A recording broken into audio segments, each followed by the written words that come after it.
চট্টগ্রামের আনোয়ারা থানার রায়পুর এলাকা থেকে ৩ কোটি টাকা মূল্যের ১ লাখ পিস ইয়াবা উদ্ধারসহ একজন নারী মাদক ব্যবসায়ীকে আটক করেছে র্যাব-৭। তথ্যের ভিত্তিতে গত ১৭ জুলাই ১১টায় র্যাব-৭ চট্টগ্রামের একটি আভিযানিক দল আনোয়ারা দক্ষিণ পড়ুয়াপাড়া এলাকার জৈনক আনোয়ার মাঝির বাড়িতে র্যাব সদস্যরা আসামি মনোয়ার বেগম, স্বামী মোহাম্মদ আনোয়ার মাঝিকে আটক করে। পরবর্তীতে উপস্থিত সাক্ষীদের সম্মুখে আটককৃত আসামিকে জিজ্ঞাসাবাদ ও তল্লাশিকালে স্কচ টেপ দ্বারা মোড়ানো অবস্থায় ১০টি ইট, মোট ১ লাখ পিস ইয়াবা ট্যাবলেট উদ্ধারসহ আসামিকে গ্রেপ্তার করা হয়। এদিকে গ্রেপ্তারকৃত আসামিকে প্রাথমিক জিজ্ঞাসাবাদ এবং স্থানীয়দের থেকে তথ্যমতে আরও জানা যায়, আসামি এবং তার পরিবারের অন্যান্য সদস্যরা দীর্ঘদিন কক্সবাজার জেলার মায়ানমার সীমান্তবর্তী এলাকা থেকে মাদক সরবরাহকারী সিন্ডিকেটের মাধ্যমে ইয়াবা ট্যাবলেট সংগ্রহ, চট্টগ্রাম জেলা ও মহানগরী সহ দেশের বিভিন্ন এলাকায় মাদক ব্যবসায়ী ও সেবনকারীদের নিকট খুচরা ও পাইকারি মূল্যে বিক্রয় করে। এদিকে উদ্ধারকৃত মাদকদ্রব্যের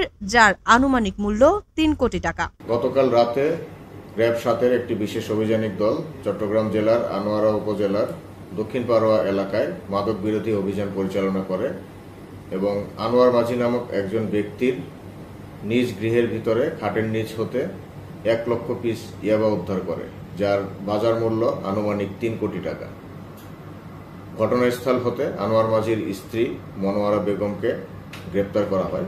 অতঃপর গ্রেপ্তারকৃত আসামি এবং ইয়াবা নিকটস্থ থানায় হস্তান্তর করা হয়েছে। Desk report, CHD news 24।